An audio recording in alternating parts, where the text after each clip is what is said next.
Hi, everyone. This is Leslie, and you're listening to Duologue with Leslie Heaney. I am so excited about today's episode with the amazing Gary Sinise. You probably know Gary from his incredibly successful acting career in his portrayal of Lieutenant Dan in Forrest Gump. But what you might not know is that his real life's mission has been serving our veterans, first responders, and their families through the Gary Sinise Foundation.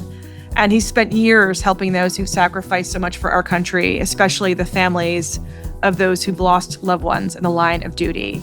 Gary is a true patriot. This is honestly one of my favorite episodes I've ever recorded. He is just the most compassionate, selfless person I've ever spoken with. And this conversation is quite powerful and emotional and inspiring. I think it's one that you will not want to miss.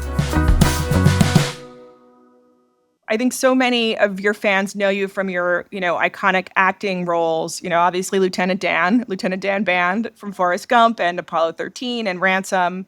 Your character in Ransom actually is one of the scariest characters I've ever seen on film. I thought that cop was really incredible. And The Green Mile and all your work on CSI. But I don't think people really recognize that long before your incredible acting career took off, you were supporting veterans and families all the way back to the 1980s, from what I was reading. Yeah, with the veterans in my family, it kind of starts there, and probably more specifically because of the Vietnam veterans on my wife's side of the family. And I remember meeting her brothers. One was a combat helicopter pilot in Vietnam, and the other one was a West Point graduate, 2 tours in Vietnam. And I got to know them a little bit, and they started talking to me quite a bit about what it was like to serve in Vietnam and then come home. And then I met my wife's sister's husband, who was also a Vietnam veteran, a combat medic in Vietnam. And all three of them really had a profound impact on me back in the 70s and early 80s. In just that, they weren't that much older than I was when they were in Vietnam and I was in high school. And it really made me think quite a bit about how little I paid attention to what was going on in Vietnam when I was going to high school. I was just, doing rock and roll and doing high school plays and that kind of thing. And then when I met them, I just started to reflect a lot and think a lot about how oblivious I was, as a kid to what was going on in Vietnam, even though it was on television all the time, I remember. And the casualties reports were on television and everything. It would I would see it and it would go right over my head. And I do remember my parents being quite nervous that, I was going to graduate high school and get drafted. But yeah, the draft ended the year that I graduated from high school. And then when I met all of them, they really made me think quite a bit. And that's why I started to get involved with Vietnam veterans back in the 80s and just trying to support them in different ways through my theater company, Steppenwolf Theater in Chicago and whatnot. And then, that kind of set the stage for a lot of things that came afterwards. Yeah, I think, I was reading that, part of it, was your interest in kind of, getting involved and supporting them as you observe sort of how they were kind of treated, particularly our Vietnam veterans, obviously treated when they came back from that war. And so coming out of that, you talked about your theater. Were you doing fundraisers even back then for veterans, or in what ways were you getting involved with them? Yeah, a little bit. I remember when I was one of the founders of Steppenwolf Theater in the mid-'70s. And then later on, I started to direct plays, and then eventually I became the artistic director of the company. And when I became the artistic director of the company, as a leader, I wanted to direct more, and I started thinking about finding a play that would speak to the Vietnam veteran experience. And there were a few plays that have been written, but I was kind of looking for something new. And I remember as the artistic director, I would subscribe to different publications from around the country to see what was going on locally in their theater communities. You know, New York, I'd get to all kinds of stuff. Well, here's what's going on in Yeah. New York. You know, Atlanta, different places, Minneapolis, I'd get different publications, see what was happening. And I had a publication from LA called the Duologue, I remember. And I was reading the Duologue and I found, I started reading about this play that had been written by a group of Vietnam veterans. And they were actually performing the play themselves. And so that was like right in the wheelhouse. I was looking for That's that. So awesome. I got on an airplane. My parents had moved from Chicago to LA. So I got on an airplane in Chicago and flew out to LA, stayed with my parents, and went and saw that show. And it was called Tracers. And I was very moved by it. Now, I went back the next night and saw it again. I saw it 2 nights in a row. And then I asked them if they would let me do it in Chicago. I had to kind of poke and prod to get them to kind of release the rights to me. They felt like very possessive of it, as they should. They wrote it. It was all Yeah. their stories. It was written in workshops. So this What one year is guy, this, Gary? So what year? Sorry, what year is this? Is this this early was in the 80s or? early 80s, early 80s. This was probably around 80, 81. Okay. And, you know, I really wanted to do the show. And the creator of it was a Vietnam veteran named John DeFusco. And John had put an ad in the paper saying, hey, I want to create a play about Vietnam and I need fellow veterans to come together. So he got a group of veterans together and they started workshopping the play. And what they would do is get together every day and start talking about their experiences in Vietnam. And they would talk, and he would write these things down, and then they crafted a play out of it. And it was very, very moving. And I wanted to do it. And they felt in the beginning that it should only be done by veterans. And we were a group of actors at Steppenwolf, no veterans in the company. But once they eventually, I think about a year later, we took our first play to New York from Chicago, and it was a big hit. It was a play called True West that John Malkovich and I were in. And it was the first time nobody knew who we were, and we went to New York, and all of a sudden we're in this big hit. We're getting all this attention. And then we started bringing other shows to New York, and Steppenwolf was starting to get a lot of attention, which kind of validated us in the minds of the Vietnam veterans who had written Tracers and thought, oh, well, this company is, they could do it. So they gave me the rights, and I went to work on it in 83. And then it opened in 84, and it became a very, very popular show, especially with veterans that started to hear about it, and they started to come. And then we started to provide a free performance each week. Tuesday nights were free for veterans. And all of a sudden we would have, a couple hundred veterans in the audience. We have 280 seats in there. And, it would be filled with veterans, especially Vietnam veterans, because this was the story. This was their story. And it was being told on stage. I actually, there were members of my company that were in it, but I also brought in a couple outside actors who were actually Vietnam veterans, and they were in it as well. So we had two veterans, Oh, that's cool. and the veterans in Chicago just started to rally around the show. And that led me to start supporting different efforts with regards to veterans in the city of Chicago. I ended up helping to build a memorial in Lansing, Illinois, that honored our Vietnam veterans. And I was working with a group of Vietnam veterans who came to the show like every week. And then I befriended a bunch of them and wanted to help them. So I started helping locally Vietnam veterans in Chicago. And that was a full 10 years before I played Lieutenant Dan in Forrest Gump. When you got that, when your agent sent you or whoever sent you the role for Lieutenant Dan, because you'd done all this work for veterans and you kind of read about his story, did you feel like that was a part that you really could relate to and wanted to play, having, had this kind of close contact and sort of understanding of the veteran experience by doing so much work with them. Definitely. I felt like teed up, like Yeah. the work that I'd done in the 80s and the Vietnam veterans in my family and the Vietnam veterans I had met in Chicago and the efforts, to support them and all of that. When Lieutenant Dan came along and I had the opportunity to audition for it, which was a full 10 years after I'd done all this work Yeah. in Chicago, I just felt like this was right. And luckily, so did the producers. Yeah, yeah, exactly.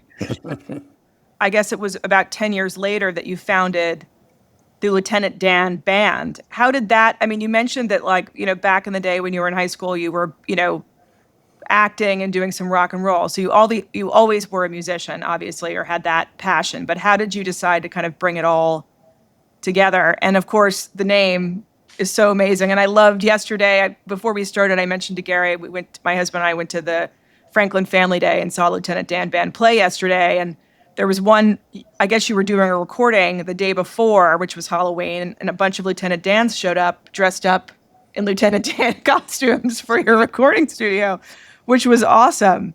But so tell us, how did the band get started? My whole band played a joke on me.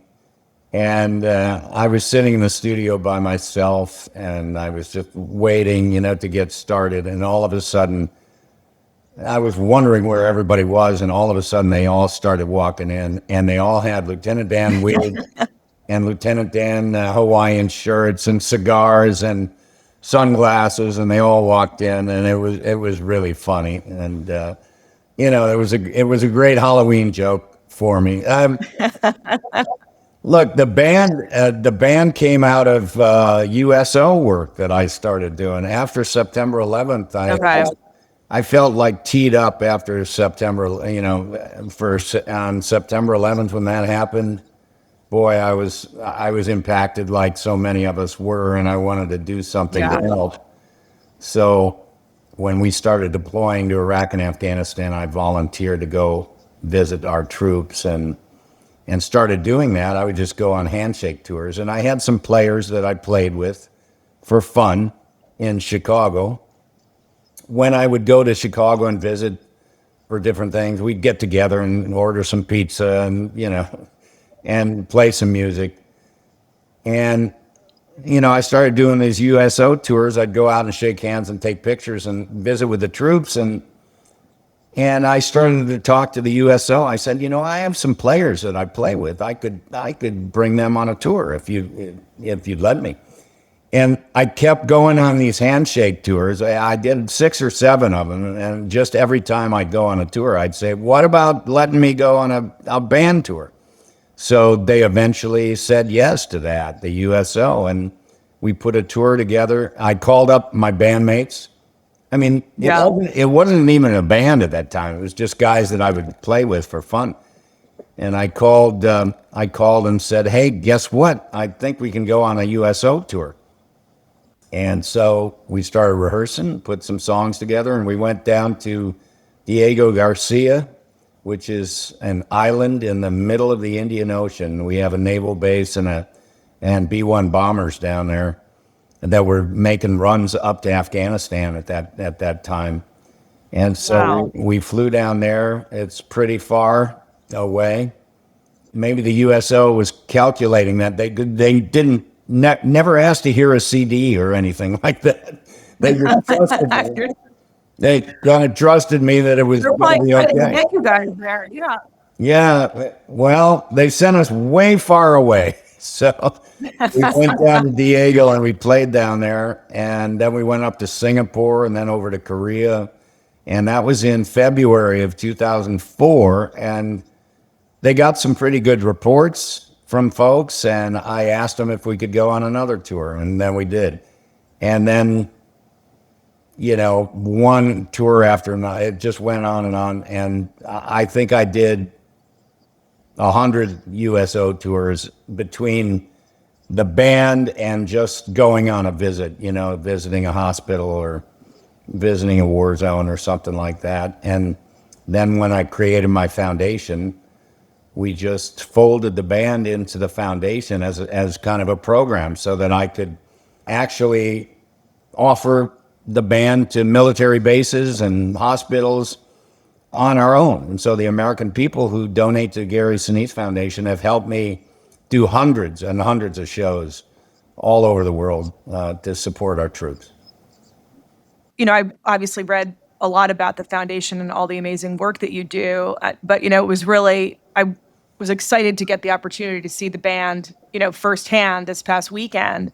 And not only, as I said, you guys should go on tour just to be on tour because you're such a great band, but just having so many veteran families in the audience and first responders in the audience and that service that you're providing to them to know that they're supported and not forgotten. It just was a great feeling of community and love this past weekend. And frankly, it was really, really awesome to see.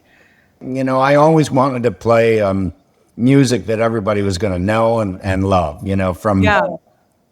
from the little children of, the men and women who are maybe deployed and the families are still at the base and that kind of thing to older veterans and everybody in between. So we play, as you noticed the other day, we play a lot of hits and it's a variety show.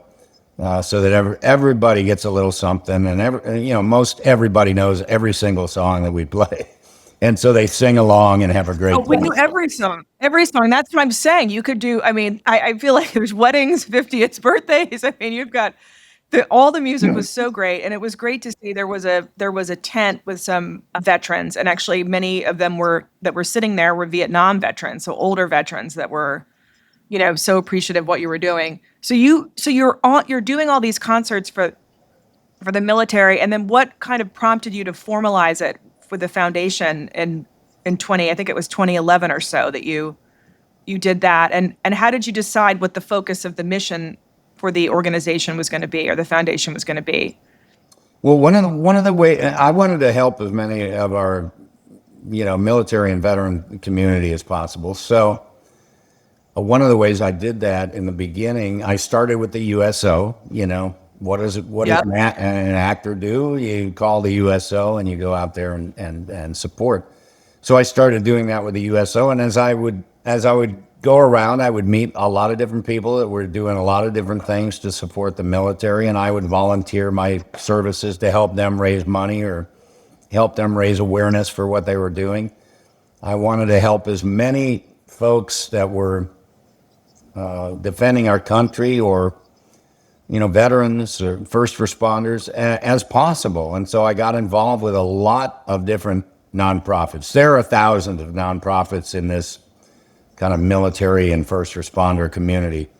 And so I would volunteer to go to an event for them, help them raise money, do PSAs, to raise awareness for what they were doing, raise money, donate money, whatever it was. I was trying to help as many of these nonprofits as possible. And after doing that for, a dozen years, it was apparent that this was something that I was going to continue doing. So how best to do that when I'm only one guy and I'm trying to support 30 different nonprofits? Yeah. And so I thought, well, I think starting my own would be the next good thing to do.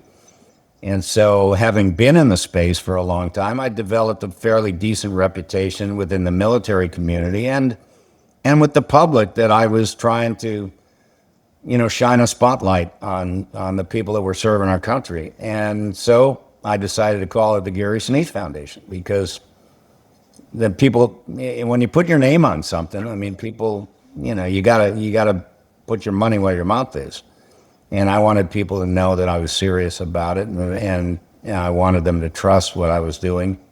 So I put my name on the foundation. We launched it in 2011, and publicly creating a website so that people could actually go to the website, see what we were doing, and donate to help me do more of it.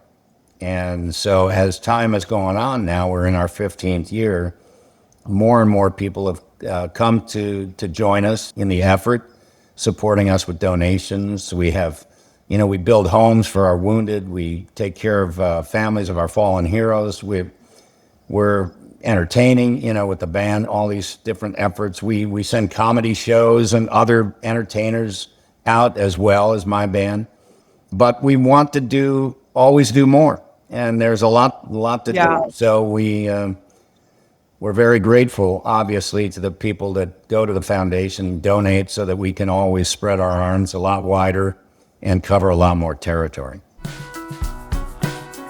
I'm so excited about this episode's sponsor, a returning sponsor, Cozy Earth. I love so many products from Cozy Earth. I'm not quite sure where to start. Their bamboo sheet sets give you the gift of better sleep. They are crafted from viscose from bamboo for a super soft feel that keeps you cozy without overheating. They're perfect for snuggling on those fall nights and waking up refreshed for the holiday mornings ahead. One of their other amazing products is their Bubble Cuddle Blanket. This blanket is so beautiful, soft and luxurious. We have one and we absolutely love it. It's got that ultra soft faux fur feel. And as we all know, it's November and the holidays are going to be here before we know it. The Bubble Cuddle Blanket or their amazing sheet sets are great gifts. I also have several pairs of their luxurious pajamas that are terrific presents for everyone from your mother-in-law to your best friend to your teenage daughter or to yourself. I mean, I had one on 2 nights ago on a Sunday and I spent the whole day in them. I mean, they're those kind of pajamas. So Black Friday has come early at Cozy Earth, and right now you can stack my code Duologue at checkout, and with their site-wide sale, you can get up to 40% off. So run and don't walk to CozyEarth.com to take advantage of this amazing sale and all their incredible products, and don't forget to use the code Duologue at checkout for that additional percentage off. Wrap the ones you love in luxury with Cozy Earth. I mean, what do you see? Because you do so much. You mentioned sort of building homes and also retrofitting homes for those that have been wounded, providing equipment, whether it's wheelchairs or other things for the wounded, but also mental health services. I mean, is there one category that you think that you see the most of or the most need for our veterans? Would it be mental health services or is it pretty varied about what their needs are, how best people can support them? Well, I would say that everything we do at the Gary Sinise Foundation has mental health benefits. Every program that we have at the foundation is to uplift. That's the heartbeat of the foundation, is to make people feel better, to raise them up, to give them strength, to give them inspiration, to give them hope, and to impact them in ways that are very positive.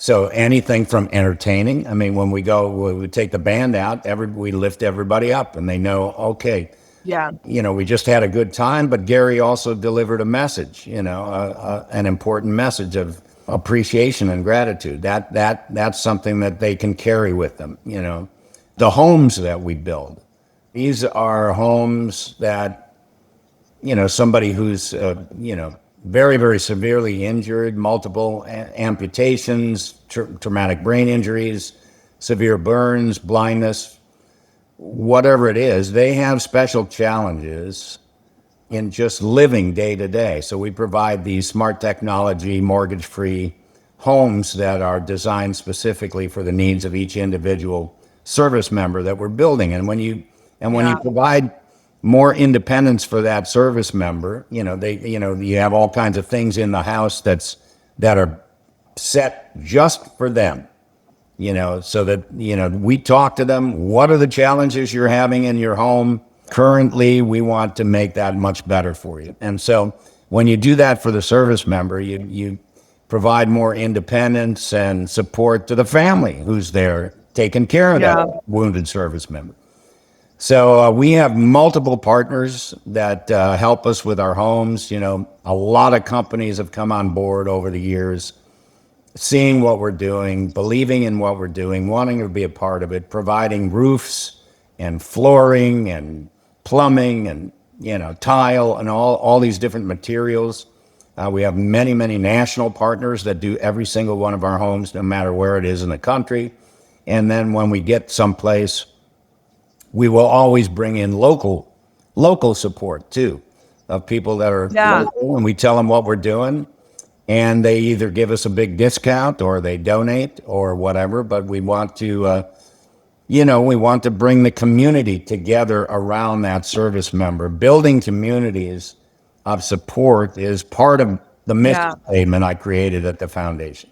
So we want to build those communities. And we have, yeah, I mean, just multiple programs have come out of all the other things that I was doing before I had the foundation. I saw where the needs were. I was trying to help fill those needs. And then when I created the Gary Sinise Foundation, we just wanted to do more of all of that. And that's what we're doing.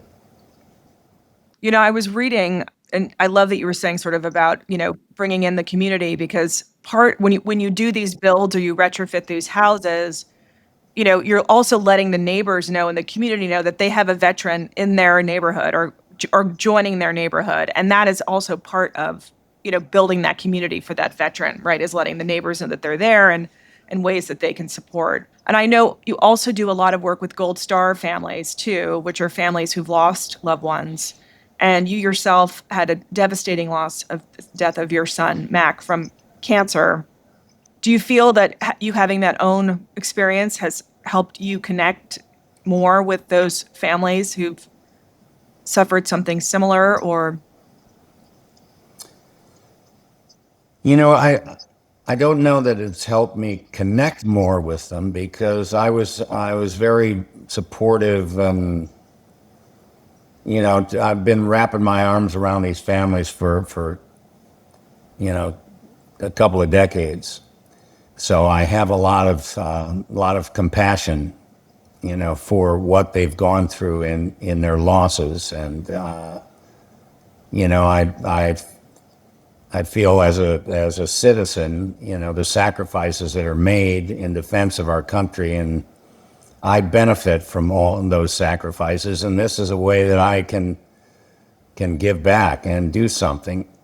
I would say, having met so many of those families over the years and watching them go through their grief and loss, and trying to help them through, I think that better prepared me, certainly, for our loss of our son. And having seen so many families go through the devastation of bodies being ripped up in bombings, and then those families trying to persevere through really difficult situations, trying to help their loved one, recover from very, very severe injuries. I've learned a lot over the years, and I think all of that, God was just preparing me for the difficulties that come when you lose somebody like a son. And I've met a lot of parents who have lost sons and daughters over the years in military service, and have a lot of compassion for them. And certainly I probably do understand it a little better now that we've had that kind of loss. And I know Mac also is really involved with the foundation as well, right? And he helped start the podcast, I think, for your foundation, which allows veterans to come on and tell and share their stories, and first responders to share their stories, which is such a wonderful legacy. And that must be such a also cathartic and important part of the foundation for your veterans and for their families, to be able to share their stories and hear other veterans' stories. Yeah, you mentioned the podcast. Well, Mac he was diagnosed with cancer in 2018, and he had in August of 2018, and the next month, September of 2018, he had the initial tumor removed. And we of course hoped that they got it all, they got everything. 8 months later, we found out it came back. So we found out in May of 2019 that we were entering a new kind of cancer fight, which was, now we had a metastatic situation where it was spreading, and we had to, there was going to be additional surgeries, there was going to be radiation, there was going to be drugs, and Mac began to fight. And and he kept going to the office in 2019. He really loved the Gary Sinise Foundation and the work that we were doing there. Toward the end of 2019, things were getting tougher. He was going to have to go back in early January for another major surgery on his spine. And he was concerned that he wouldn't be able to come into the office, again, but he wanted to still be involved with the foundation. He started thinking what he could do. And he thought, hey, I could probably do a podcast. I could do something from home where I set up my microphones and, record people and interview them. And so he started doing that at the end of 2019. Before the major surgeries in January, he did a podcast with our videographer who's followed me around for years with the camera, and he's seen all kinds of things. And Mac wanted to talk to him first and get his perspective on all that. And then he said, Dad, will you do the next podcast with me? And I am so thankful that we sat down together and he interviewed me, because I have that on audio. It's an audio recording. And, that was the last one because he got, it got too challenging for him after those surgeries. But after he died, I was listening to that. I was walking and I was listening to it, and of course, very moved. And I remember stopping right there when on his walk around the neighborhood here and calling up Kristen Kampsnyder, who has been one of my right hands for 11 years. She came to work for the foundation early on in the foundation as my assistant, and now she's vice president of marketing and communications at the foundation. And Mac worked for Kristen when he was at the foundation, and I called her up and said, I've been listening to the podcast, and I think I want to revive the podcast. I want to bring it back in Mac's honor. I want to build a podcast studio and with his name on it. And then I said, Kristen, you're going to be the host. Oh, that's great. And she was good with everything up until that point, and then she kind of stopped.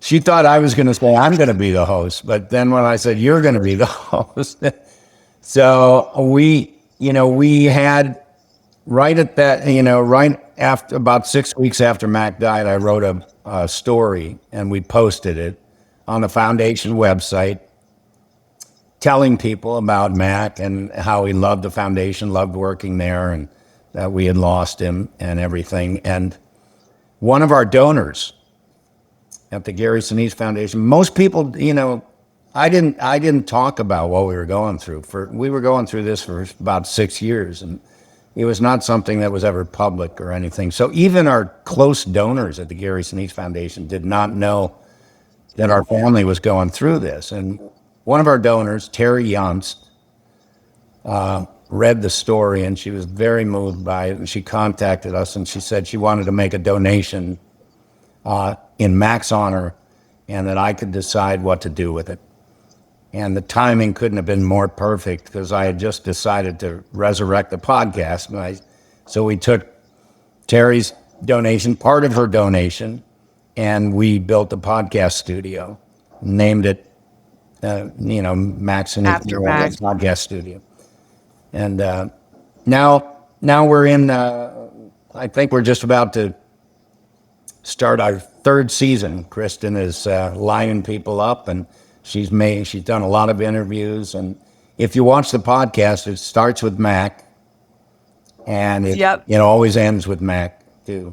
And he really left quite a legacy for the foundation, and also this incredible music that he's written. Is now a part of the foundation. Yeah, will you talk about that? Because I had the benefit of listening to some of his songs at the concert on Saturday, but you had, after he died, you had gone back, right, and gone through his iPad and his computer, and you found some of the music that he had written when he was at USC, I think, right, and kind of resurrected that. But he was also, he wanted to finish some of that music too that he started, right, and then you got together a group to help sort of finish those songs or record those songs for him for his album? Yeah, well, what happened was in early 2023, he'd not been thinking about music at all because the cancer fight was so tough and it disabled him. He was paralyzed from the chest down. He could move his arms, but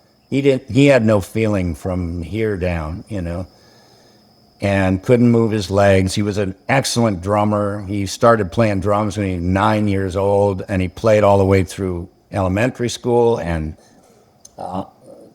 junior high school, and went to USC Music School, where he entered as a drummer and came out as a full-fledged composer, wanting to write music for movies and all of this.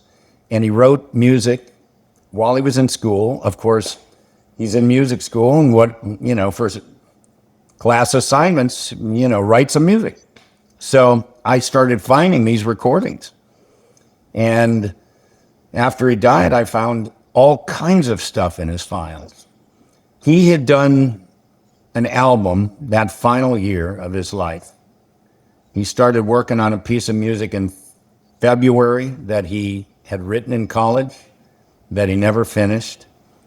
And by July of 2023, they were in the recording studio with an orchestra, and him and his buddy from college, Oliver Schnee, who, kind of rekindled their friendship right in there, right during that time. They came together, and Oliver helped them finish this piece of music. And it's stunning. I mean, if you go to Mac Sinise YouTube, just look up YouTube and you can look at the videos of some of the music. It's called Arctic Circles. Arctic Circles, yeah. Arctic Circles started the ball rolling on something that Mac had such a good time watching that old piece of music that he never finished come to life, that he wanted to do a whole album. And by the end of 2023, he had done 10 pieces of music, some original, some where he's playing harmonica, like on the old American folk classic Shenandoah. Mac plays this beautiful harmonica with an orchestra behind him. And that music is called, that album is called Resurrection and Revival. Didn't he learn to play the harmonica, right, while he was sick because he wasn't able to play the drums? Did I read that? Is that like your wife, I think, gave him a harmonica and he actually taught himself to play? He had a harmonica. When he was in the hospital, my drummers stopped by to see him, and they gave him a harmonica. And he had a harmonica, but he hadn't been thinking about it too much. And then my wife mentioned, because she spent a lot of time with him in his room. While we had a hospital bed in his room. We had in-home nursing care, all that. I mean, he was very, very sick. And, there was a lot to do to take care of Mac. And so my wife mentioned, why don't you start playing that harmonica? And so he started fooling around with it. And then I gave him a video of a Medal of Honor buddy of mine. His name's Sammy Davis, and Sammy plays Shenandoah on the harmonica. And I gave Mac a video of that, and Mac learned Shenandoah. And then when he was going to go into the studio to record Arctic Circles, I suggested that, hey, Mac, get with Oliver and have Oliver do an arrangement to back you up. An arrangement of the strings backing Mac up on the harmonica. And Oliver did a beautiful arrangement. And the day we did Arctic Circles, they finished Arctic Circles, and Mac went in, sat in front of the orchestra, and played Shenandoah. And that's also on the YouTube channel. A lot of the music we did some videos for, and you can see those on the YouTube channel. And then, like I said, after he died, I started to find all this other music and ended up producing a second album, Resurrection and Revival Part 2. Some of those, like you mentioned, there's a piece called Angel's Theme that we played the other day. When you saw that. That is a piece that Mac wrote as a sophomore in college. He plays drums on it on the record. And I found the recording of it, and it's beautiful. And I went to my piano player in my band. I said, "We're going to do this song. Let's get the band together. We'll rehearse it." And I love playing it. And you know what? Next week we're going to be at the Opry on Veterans Day, and for a big Veterans Day show. I read that. Yeah. So are you thinking about playing Angel's theme there? Will you play some of Mac's music there? Absolutely. Mac is going to have his Opry debut on November 11th at the Opry. We're going to play Angel's theme, and we're going to play his song called Quasi Love as well. So two Mac songs will be at the Opry next week. It's pretty. He would have never Loved it. in a million years thought his songs were going to be played at the Opry, but they are. So amazing. What an incredible tribute to him. And so what is next I know you've got the big concert next week, right? On the 11th. And then what's next for Lieutenant Dan Band? Do you guys have something else scheduled for the military or any other big concerts coming up? Yeah, I mentioned that we take care of like the children of our fallen heroes. One of our programs, we do something called Snowball Express. I've been involved. I got involved with that back in '07, almost 20 years ago. And then it was a program to take care of the children of our fallen heroes and just take them on a all expense paid trip to Disneyland. So I went down to Disneyland. I brought my band, and then I stayed actively involved for many, many years. American Airlines provides all the travel for the kids to get to Disney and everything. Amazing. And then we had an idea. Eventually, it moved from Disneyland to Dallas, which is where American Airlines, that's their hub, their big headquarters. And then I have a great relationship with Disney World and Disney from the movies and some of the things I've done with them. Wanted to see if we could move Snowball from Dallas to Disney World. And it was going to cost a lot more money. So we decided to fold the whole thing into the Gary Sinise Foundation as one of our initiatives under our Relief and Resiliency program. So we started taking 1,000 kids to Disney World, for an all expense paid trip. All the travel provided by American Airlines, hundreds of volunteers. My band has played for the kids every year since 2007. And I take the band to Disney World and play for the kids. And these are the kids of our fallen military heroes, but we also do a second event, 2 back-to-back events, the second being for the families and children of fallen first responders. And my band plays for the kids every year. So the final 2 shows this year will be at Disney World for the children of our fallen military heroes and the children of our fallen first responders. That's so special, Gary. That is really, honestly, thank God for you and thank God for the work of the foundation. Any other acting projects coming up that you're excited about? Or is your work right now primarily focused on the foundation? Yeah, when Mac started to get just more challenged with his cancer at the end of 2019, and going into 2020, we knew he was going to have another major spine surgery. So the last acting I did was December of 2019. And I just decided to step away from it.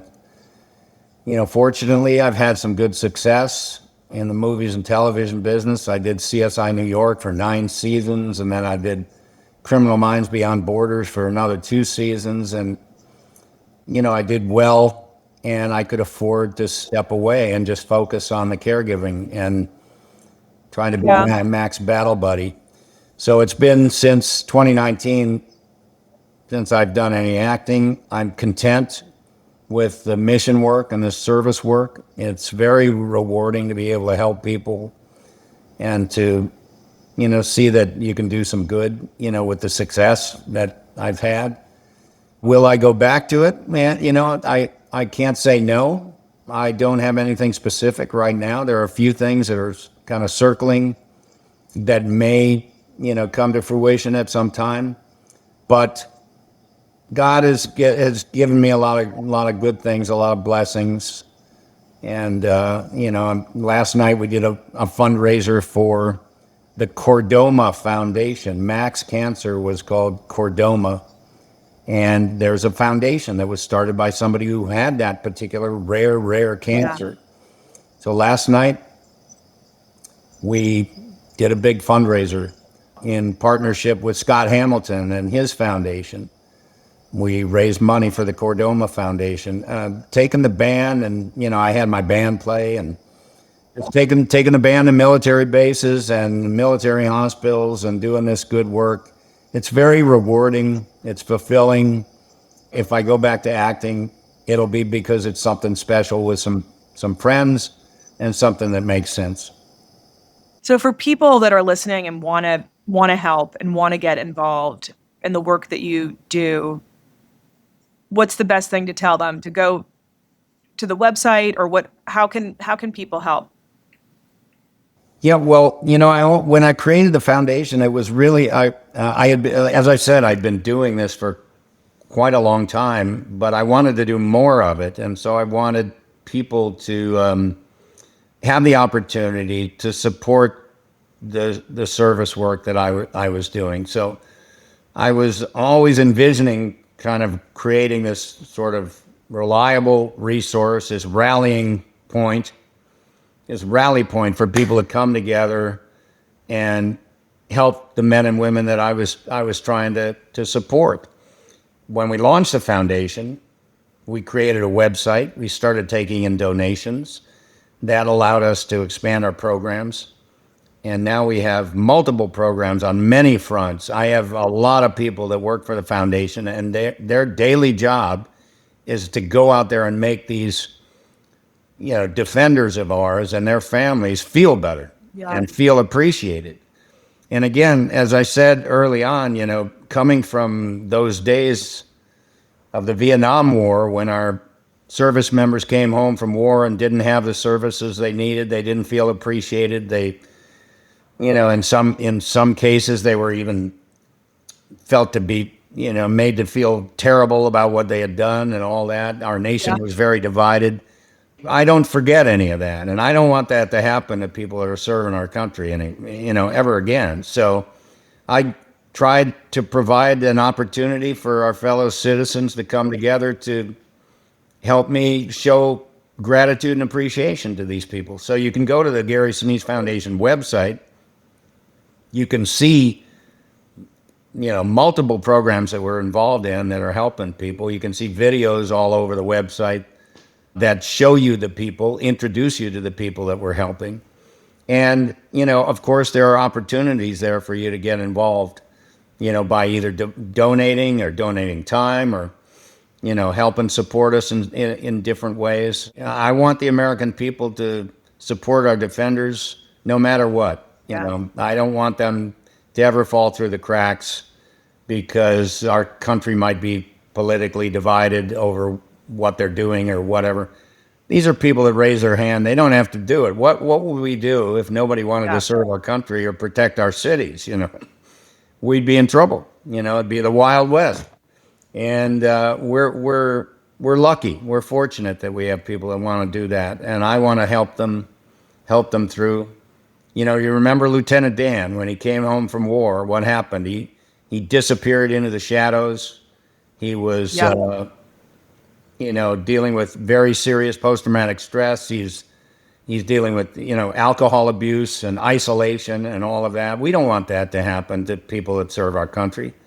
So we need to rally, and there are many organizations that are out there doing that, and I've supported many of them. Go to GarySiniseFoundation.org and check us out. It's worthy. We're doing great work. I have a great team that's facilitating this every single day, and we're impacting lives for the better. I mean, thank God, honestly, Gary, for you and for your foundation for being a champion for our veterans, because you really are an incredible leader among all of the groups that support our veterans, and known to be a leader in the community. And I know I'm just grateful as a citizen to see that you're prioritizing that and helping and supporting our veterans and first responders. My dad is 86, and he's on the board of the World War II Museum. And I talked to him yesterday, and he said, "What's going on with the podcast this week?" And I said, "I'm interviewing Gary Sinise tomorrow. Would you tell him what a hero he is, and what a wonderful person he is for supporting our veterans?" Oh So gosh, did he tell you about our program that we had in partnership with the World he War said II he didn't Museum? get into.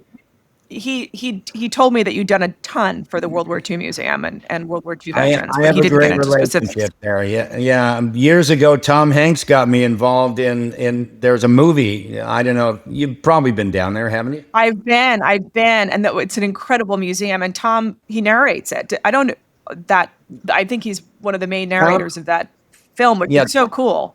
Tom's the host of this movie called Beyond All Boundaries, and he asked some different actors to come on board to do different voices in the movie. And I do the voice of Ernie Pyle, and that was my intro into the World War II Museum. And then I started taking my uncle there, who's a World War II veteran, Oh wow.